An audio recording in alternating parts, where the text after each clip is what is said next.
ñetti waxtu ci guddi jot na mbaa xam ngeen fu seen doom yi nekk.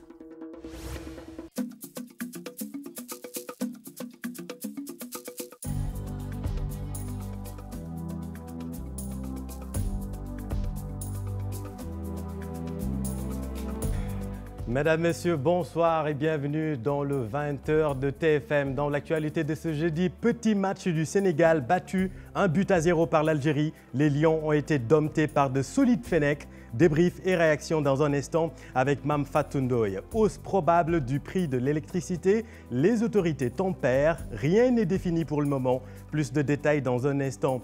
Grogne à la compagnie sucrière sénégalaise. Près de 500 agents poussés vers la sortie avant l'heure. Les travailleurs disent niet.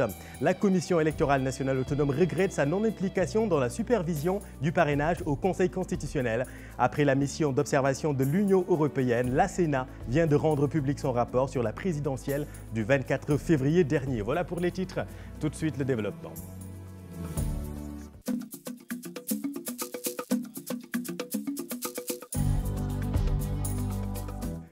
Les Lions n'ont pas réussi le test. Le Sénégal a été battu par l'Algérie 1-0. Les Algériens ont livré un match de guerrier pour anéantir l'équipe sénégalaise. C'est la troisième défaite du Sénégal face aux Fennecs en phase finale de la CAN. Résumé du match avec Ibrahima Kane. L'Algérie confirme sa suprématie sur le Sénégal dans ce choc du groupe C. Beaucoup plus entreprenant en ce début de match, les Fennecs prennent l'ascendant psychologique sur les Lions. Un pressing très haut qui gêne considérablement les transmissions sénégalaises. Des efforts récompensés par quelques actions dangereuses, mais sans parvenir à trouver la faille. 0 but partout, c'est le score à la mi-temps. On perd notre meilleur élément, celui qui est quasiment incontournable, Idrissa Gana Gueye. Au retour des vestiaires, Riyad Mahrez et compagnie accentuent le rythme dans les dédoublements et transmissions. Chose payante pour les protégés de Djamel Belmadi qui vont ouvrir le score sur un centre en retrait par Youssef Belali à la 48e minute. Dit mal joué, dit gagner, et puis on se cache derrière quelques insuffisances ou quelques lacunes. Les Lions vont tenter de revenir, mais avec beaucoup de déchets techniques dans la construction. Ils auraient pu bénéficier d'un pénalty sur une faute sur Sadio Mané, mais l'arbitre en a décidé autrement. Les Lions s'inclinent finalement 1-0. Troisième défaite des Lions en 4 confrontations de CAN devant les Fennecs qui s'installent confortablement au sommet du groupe C. Merci Ibrahima. Mame Fatou Ndoye, bonsoir. Oui, bonsoir. Au vu de la prestation de ce soir, un adversaire d'un certain calibre quand même, l'Algérie, est-ce que le Sénégal a montré ses limites ?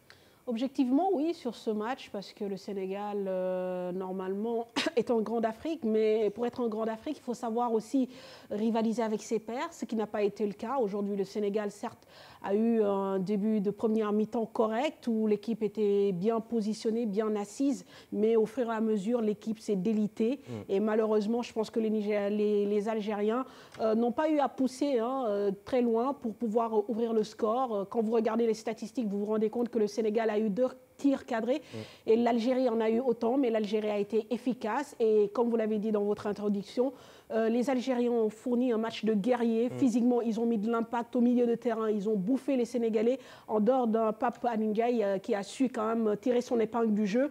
L'équipe du Sénégal a été coupée en 2 et défensivement, cette équipe du Sénégal a montré des lacunes et qui lui ont coûté cher. Alors, je vous invite à suivre d'abord la réaction de Sadio Mané tout juste après la rencontre. Le Sénégal a manqué de tranchants. Ils ont été mangés dans les duels. Le sociétaire de Liverpool regrette déjà ce match, mais tout de même, rien n'est fini. Nous l'écoutons avec nos confrères de la RTS. Je pense qu'on aurait dû faire mieux encore et ce n'était pas le cas, donc voilà.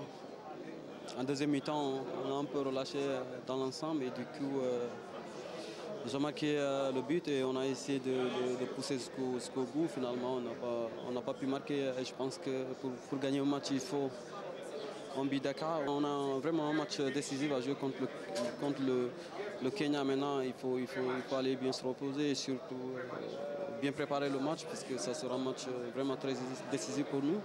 Et je pense qu'on a une belle équipe, donc nous sommes confiants et puis on va essayer de tout donner pour se qualifier. Bien sûr, continuer à nous supporter parce que voilà, il n'y a que ça à faire. Il n'y a que ça à faire, ils n'ont que leur équipe. Et on a tous que cette équipe, donc ensemble, je pense qu'on va être plus fort et surtout à nous pousser. Rien n'est perdu et je pense qu'on a tout ce qu'il faut, donc on va tout faire pour gagner ce match et surtout se qualifier. Alors le Sénégal, l'équipe favorite, on l'a dit sur tous les plateaux, Mame Fatou, est-ce que cette défaite peut faire du bien pour la suite? Je le pense, cette défaite permettra de mettre les points sur les i, parce que je pense qu'une équipe qui veut prétendre aller sur le toit du continent africain doit faire un peu plus preuve de caractère. Et moi, peut-être si j'ai quelque chose à reprocher à nos Lions aujourd'hui, c'est leur réaction, un peu de panique après le but encaissé. Je pense qu'à un moment donné... on n'a pas su revenir dans le match. Non, on n'a pas su revenir.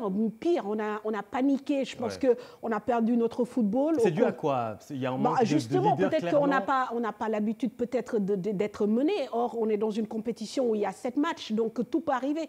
Dans le football, il y a tous les scénarios. On peut mener, on peut être mené, on peut faire un match nul. Donc, je pense qu'il faut se préparer à tous les scénarios. Et je pense qu'à ce niveau-là, il faudrait effectivement que tous les joueurs apprennent à se prendre en charge et à gérer leurs émotions. Il y a des joueurs qui sont des cadres dans cette équipe. Quand il y a une entame de seconde période aussi difficile, un arrêt de jeu, il faut qu'on se parle, on se regarde, on repart sur les bonnes bases. Je pense que voilà quoi. Après, sur le football, vous savez, parfois on peut encaisser. Il peut y arriver que les matchs ne se déroulent pas comme on veut. Mais encore une fois, pour moi, c'est une défaite qui va nous faire du bien, qui va nous permettre de nous remettre en question et de comprendre que justement, la compétition, elle est longue. Il faudra se battre sur chaque match. Et contre les gros ogres, encore une fois, comme je le dis, le Sénégal doit faire mieux parce qu'à chaque fois qu'on a une grosse équipe en face de nous, on tombe et ça commence à devenir récurrent et c'est pas bon. Et dernière chose sur les choix tactiques, ça va un peu dans tous les sens. Aujourd'hui, on tire déjà sur Aliou Cissé. Est-ce que vous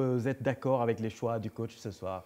Oui, bon, écoutez, sur le 11 de départ, moi, je n'ai pas été tellement surprise parce qu'à partir du moment où vous n'avez pas Gana Gueye, on savait que Pape Alioune Ndiaye et Alfred Ndiaye étaient en ballottage, donc forcément vous le remettez, Alfred, pour peut-être l'impact dans la récupération. Au niveau de l'attaque également, il faut remettre en confiance Mbaye Niang, et Sadio Mané, vous ne pouvez pas vous en passer. Donc tactiquement, je pense que bon, après, c'est sur les changements, peut-être qu'il y aura toujours des polémiques ou des débats. Il y aura toujours débat. Voilà, mais à un moment donné, je pense qu'il faut que cette équipe se prenne en charge et qu'elle commence à comprendre que dans le football, il faut savoir un peu repousser les limites, sinon on aura encore d'autres déceptions. Merci beaucoup, Mame Fatou. Dommage, on a perdu. Je n'aurai pas l'occasion de mettre ma petite écharpe. Mais non, gardez-le. Mais je vais la mettre quand même parce qu'actuellement, les supporters s'arrachent les maillots de l'équipe nationale. C'est un vrai business en ce moment. Les maillots sont proposés à chaque coin de rue et pour la première fois, la Fédération nationale vend elle-même les maillots, suivant le reportage de Diarriatou Fall. Chacun supporte l'équipe nationale à sa manière. Pour la première fois, la Fédération sénégalaise de football a mis sur place un dispositif de vente de maillots pour satisfaire les Sénégalais. C'est un dispositif que la Fédération a mis en place pour satisfaire à une demande des Sénégalais, c'est-à-dire de pouvoir se procurer du bon maillot de l'équipe nationale du Sénégal. Donc la Fédération avait réfléchi et avait pris certaines dispositions à mettre en place ce dispositif. Et nous avons commencé la distribution depuis hier. La période paraît tard pour certains, mais pas pour nous. C'était bien réfléchi. Pour ce retard de marketing, c'est un choix stratégique de communication afin d'éviter qu'on en fasse des contrefaçons. Pour nous, c'était bien réfléchi. Vous êtes au courant du marché sénégalais où il y a beaucoup de contrefaits. Donc si on aurait commencé la distribution un peu plus tôt, les gens auront plus de temps à faire des maillots contrefaits. Tout cela, c'est pour lutter à la fois contre les maillots contrefaits, mais aussi donner la bonne information aux Sénégalais. Un maillot à 30 000 francs, un prix jugé cher, mais il rassure que c'est dû à la bonne qualité et que c'est plutôt raisonnable vu le stock. C'est vrai que les gens peuvent trouver des maillots, mais le bon maillot sénégalais se vend ici à 30 000 francs CFA.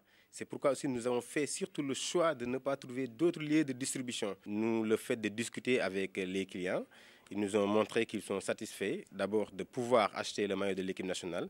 Le prix aussi, aujourd'hui, ils achètent des maillots d'autres clubs étrangers ou bien d'autres sélections à des prix qui sont semblables aux prix que nous proposons ici. Malgré la concurrence des marchands ambulants avec des maillots à moindre coût, ils espèrent Voilà, merci beaucoup Diarietou et on va garder l'écharpe jusqu'à lundi face au Kenya en espérant cette fois-ci une victoire des Lions. L'actualité de ce jeudi, c'est aussi les travailleurs de la compagnie sucrière sénégalaise qui n'adhèrent pas au plan social proposé par la direction. Les patrons de la boîte voudraient pousser à la retraite près de 500 agents avant l'âge légal, c'est-à-dire 60 ans, suivant l'un des syndicalistes Moussa Sissoko avec Cher Diop.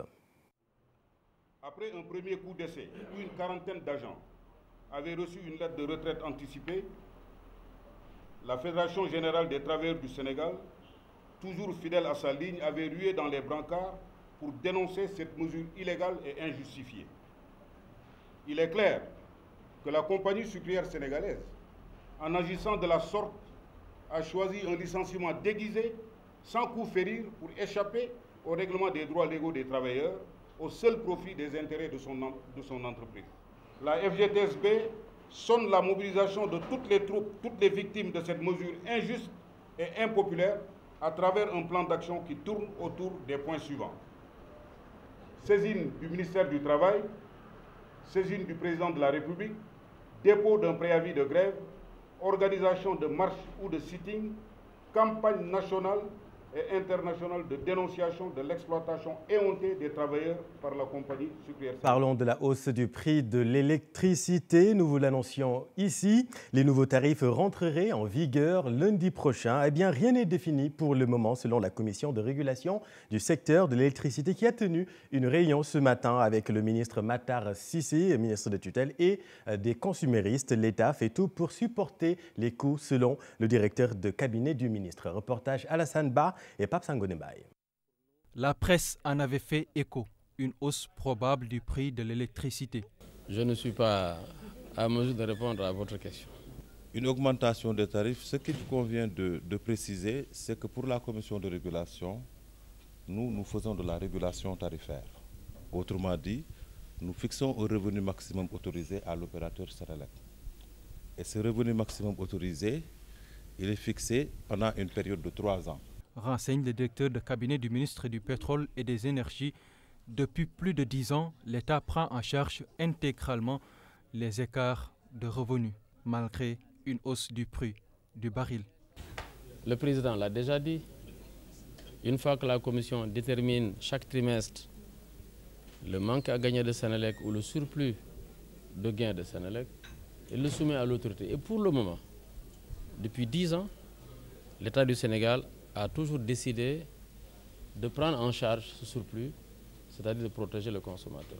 De nouvelles conditions tarifaires vont entrer en vigueur d'ici la fin de l'année. Chaque 3 ans, la commission de régulation du secteur de l'électricité procède à une évaluation. Dans l'analyse du bilan, les consommateurs vont poser peut-être ce qui a posé problème dans la période écoulée et demander à ce que des améliorations soient apportées. L'État du Sénégal également, qui est le principal acteur dans ce jeu-là aussi, fixe de nouvelles normes et obligations pour Senelec pour la période à venir. L'exemple typique, à un moment donné, dans la période écoulée, je crois que quand vous payez votre facture à la suite d'une coupure, si vous payez, Senelec avait un délai de 48 heures, en tout cas dans les périodes précédentes. Mais aujourd'hui, le délai imposé par l'État à Senelec, c'est un délai de 24 heures. Avec les découvertes de pétrole et de gaz dont l'exploitation est prévue en 2022, l'espoir de voir baisser les prix de l'électricité est permis. Mais pour le moment, les consommateurs sont invités à faire des efforts, payer les factures et éviter le gaspillage.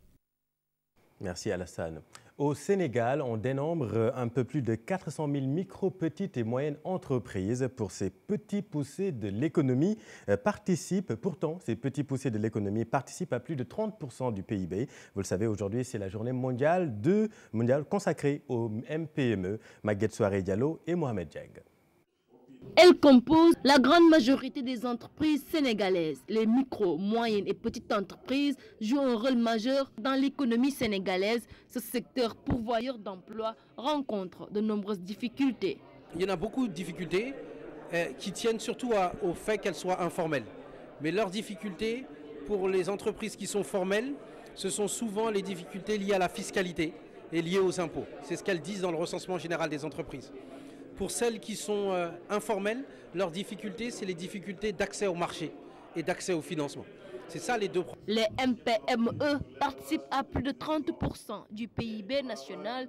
Plus de la moitié de ce pourcentage est imputable aux PME du secteur informel, un chiffre jugé faible. D'où l'urgence de booster cette économie. La contribution est de 35%. Mais je pense qu'on peut faire mieux. Et justement, les structures qui sont là pour encadrer les PME sont en train de travailler dans cette direction. Et nous pensons que dans les années à venir, la contribution des PME au produit intérieur brut va être beaucoup plus importante. Plus de 400 000 MPME sont recensés au Sénégal, même si des mesures ont été prises pour les rendre plus compétitives. Le contexte actuel et les chiffres avancés prouvent qu'il reste du chemin à faire. Réunion à Dakar du comité inter-État pour la relance de Dakar-Bamako ferroviaire.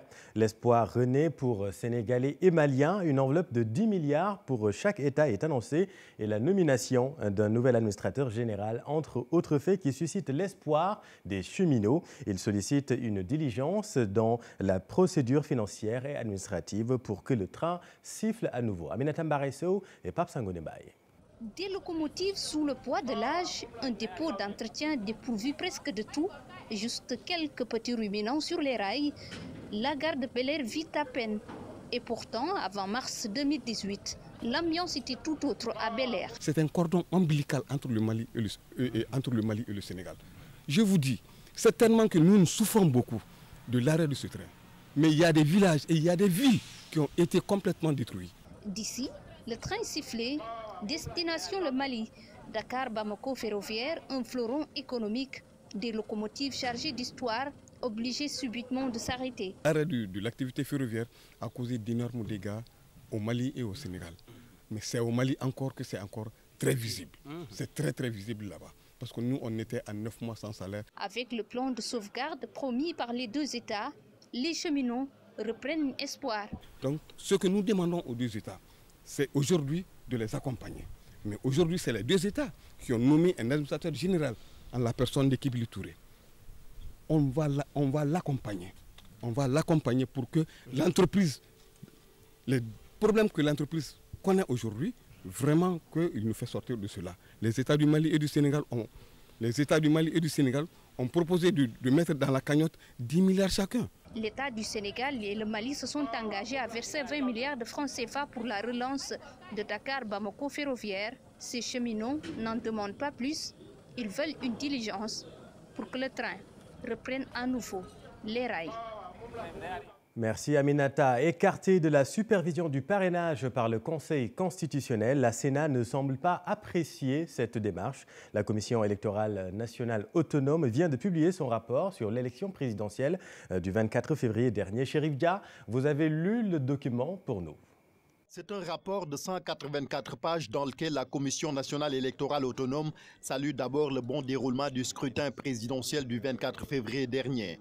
Toutefois, la Sénat déplore l'épisode difficile de la période préélectorale et une campagne émaillée de violence. Selon l'organe de supervision des élections, ces difficultés ont pour nom le boycott du cadre de concertation sur le processus électoral par une partie de l'opposition, l'audit du fichier électoral, la rationalisation des candidatures avec la mise en œuvre du parrainage. Sur ce dernier point, la Sénat reconnaît n'être pas intervenue dans le contrôle et la validation des parrainages, bien que cette séquence soit partie intégrante du processus électoral. D'aucuns ont même déploré cette situation en rappelant certaines dispositions, notamment les articles L5 et L6 du Code électoral, rappelle le rapport. Ayant été saisi par Pierre Goudiaby Atepa et Samuel Sarr, dont les candidatures ont été rejetées par le Conseil constitutionnel, Doudou Ndir et son équipe rappellent que l'article 29 de la Constitution ainsi que les articles L57 et L118 du Code électoral donnent aux 7 sages des prérogatives exclusives en matière de réception et de contrôle des parrainages. Toutefois, pour avoir voulu faire preuve d'ouverture et de transparence en invitant des membres de la société civile en qualité d'observateurs, le Conseil constitutionnel aurait pu en faire de même avec l'organe de contrôle et de supervision du processus électoral, regrette la Sénat. L'élection présidentielle a coûté à la Commission électorale nationale autonome une somme d'1,226 224 francs CFA. Des dépenses relatives à l'achat de matériel électoral, à l'acheminement de documents sur le territoire national et à l'étranger, à la formation de représentants de la Sénat, entre autres, selon le rapport qui toutefois a relevé le retard constaté dans la mobilisation des fonds électoraux. Dans sa conclusion, la Sénat recommande de combler de toute urgence le déficit de dialogue entre les acteurs du jeu politique à travers un engagement sincère. Il s'agira, selon le rapport, de tirer les leçons de la mise en œuvre du parrainage citoyen intégral, entre autres. Merci, Chérif. Publication également du rapport 2018 de la SODAV. Publication dans un contexte particulier. Vous le savez, la gestion de la SODAV est remise en cause par certains auteurs. Par ailleurs, la Société sénégalaise du droit d'auteur et du droit voisin coule sous une dette de 700 millions de francs CFA, entre autres difficultés que traverse la structure. Koumba Amatlo et Mohamed Diagne. Un bilan positif, c'est ce qui ressort du rapport annuel 2018 de la SODAV, une publication qui fait suite au remous noté dernièrement à la Société sénégalaise du droit d'auteur et droit voisin. Cette année encore, comme l'année dernière, nous avons marché sur le droit chemin. Et c'est quoi ce droit chemin? C'est la conformité. C'est la conformité. C'est la conformité avec les lois et règlements de ce pays en matière de gestion financière, en matière de gouvernance des sociétés. Face à des dettes qui s'élèvent à plus de 700 millions de francs CFA, les responsables de la SODAV disent s'inscrire dans le dialogue. On ne privilégie pas la démarche intempestive. D'abord, on préfère négocier, dialoguer. Maintenant, c'est à force de négociation et de dialogue. Si cela n'aboutit à aucun résultat, à un moment, forcément, il faudra que force reste à la loi. Des locaux étroits, un système informatique défaillant, autant de contraintes auxquelles la société de droit d'auteur est confrontée. Il y a le problème de l'infrastructure, parce que la SODAV quand même commence à avoir une expansion et un développement de ses activités. Et par rapport à cela, requiert quand même un personnel supplémentaire, requiert des moyens de travail. Et tout ceci quand même nécessite non seulement des locaux appropriés, mais également une logistique pour le travail, un parc informatique performant, parce que vous avez vu que le digital occupe une place centrale. Et c'est même au cœur du projet de la SODAV. Je pense qu'il nous faut des outils performants. La Société sénégalaise du droit d'auteur et droit voisin compte également mettre à contribution l'expérience de certains pays, tels que la France et l'Algérie. Et puis, célébration ce jour du Magal de Serigne Abdul Ahad Mbacké, le troisième calife de Bamba est surnommé le bâtisseur. Il a marqué son époque, ses enseignements ont inspiré plus d'un. Il était une fois Baye Lahat, nous dit Maïmouna Ndiaye et Gervais Yao.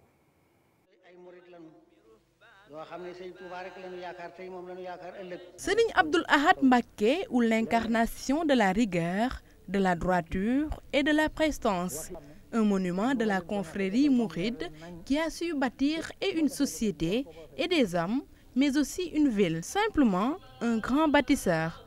Mais derrière les infrastructures se cache de grandes philosophies de vie.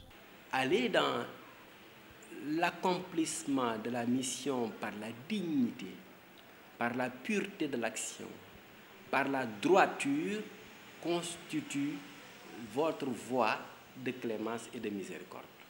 Cela veut dire quoi? Cela veut dire qu'en fait, en plus de la compréhension d'une adresse, il y a un fond informatif. Et ça, c'est dans le cadre de l'analyse informationnelle et non pas communicative. C'est comment comprendre l'adresse d'une personne. C'est de se dire, quand je travaille, je représente une ligne de conduite qui est exempte de corruption, de malhonnêteté, de défaillance, de fainéantisme. Le troisième calife des Mourides incarnait aussi la performance et l'excellence. Hassan Bouk tire de ses enseignements dans la vie de tous les jours. J'ai vu des élèves comme moi à l'époque qui, à l'heure de la récréation par exemple, dans la cour de l'école, étaient habillés comme ça, les qassaïd à la main, ils chantaient. Et pourtant, en classe, ils faisaient partie des premiers. Alors je me dis, s'ils peuvent faire ça, donc garder leur identité, vivre leur mouridité, leur religion dans la foi intérieure tout en restant premier, ça veut dire que c'est jouable. Pailahat, c'était aussi l'originalité dans la mise, l'habillement, une tenue majestueuse, une identité à la fois culturelle et spirituelle. Nous, dans ce que nous avons comme culture mouride, au contraire, c'est dans la logique, c'est en logique adéquate avec la religion musulmane. C'est porter des habits décents. L'objectif fondamental, c'est ça. Ce que vous voyez comme accessoire et qui n'est pas accessoire, mais qui a un sens profond, tel que ce marteau-là, avec comme base à l'époque on va dire, l'objectif, c'était que ça servait de sac au Coran et au Qasaïd. Des signes apparents pleins de signification, une philosophie au sens profond et toujours d'actualité. Puis lutte contre les inondations, de mesures fortes prises ce matin à la préfecture de Pikine. Il s'agit entre autres d'une installation d'un comité départemental de suivi de l'écrêtage des bassins de rétention des eaux de pluie, surveillance accrue des stations de pompage et mise en disposition d'une quantité suffisante de motopompes. La crainte majeure, le passage du train express régional. Le projet a complètement défiguré certaines communes inondables de Pikine, Salif Sow, Asmalik Diop. À grands pas, l'hivernage arrive. Les communes traversées par le TER affichent craintes et complaintes. Cette fois-ci, avec l'avènement du TER, qui pratiquement aggrave la situation au niveau des inondations, et qui nous promet vraiment la mise sur pied de beaucoup de motopompes et de la tuyauterie. Des promesses confirmées par l'autorité administrative. C'est une solution alternative, explique le préfet de Pikine. Le grand projet du chef de l'État là recèle en lui-même des ouvrages d'assainissement, des ouvrages de collecte, de drainage et d'évacuation des eaux.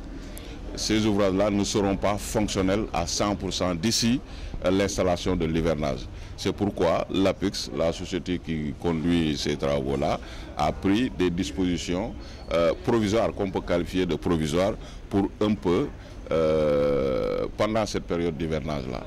Ça tient à l'acquisition de motopompes en quantité suffisante. Les opérations pré-hivernales sont en cours. Un comité de suivi sera d'ailleurs installé dans les prochains jours. Nous avons mis en place un dispositif. Un dispositif qui nous permettra, si on le déroule de manière efficiente, nous permettra quand même d'atténuer en tout cas ces inondations-là qui caractérisent le département de Pikine. L'écrêtage de tous les bassins sera fait. Autre mesure forte, une présence continue au niveau des stations de pompage. Les inondations ont fortement reculé ces dernières années, ont annoncé tous les acteurs présents à ce comité départemental de... Merci Salif. L'entrepreneuriat des femmes handicapées, santé et formation, c'est le thème de la deuxième édition du Gala des Baobabs. Cette année, le prix pour l'inclusion et l'autonomie est décerné au chef de l'État Macky Sall. L'objectif, dépasser la stigmatisation par l'action. Aïssatou Cissé est la présidente des femmes handicapées au micro d'Habib Faye. Je veux des personnes comme ça, autour de chaque famille, autour de chaque personne handicapée, notamment la jeune génération, notamment les enfants qui vont grandir. Et comme le veut le président de la République, la nouvelle génération grandisse dans un monde inclusif, dans un monde de tolérance, dans un monde de respect et dans un monde d'intégration. Vraiment pour que le Sénégal puisse être porté par tous ses fils et ses filles. C'est pour cela que cette édition a été consacrée aux filles et aux femmes handicapées pour pouvoir prendre en compte les questions qui leur sont essentielles. Les ressortissants mauritaniens au Sénégal contestent les résultats de l'élection présidentielle. Ils regrettent la victoire du général Ghazouani. Leur manifestation devant l'ambassade ce matin de la Mauritanie a été dispersée par la police. Cheikh Diop et Ababakar Kamara. Place de l'Obélisque, 9h20, des conciliabules entre manifestants déterminés à marcher et forces de l'ordre. La sentence tombe. Marche interdite, faute d'autorisation. Malgré tout, les Mauritaniens décident de se rassembler devant leur ambassade pour dire leur inquiétude et déplorer la situation politique tendue dans leur pays.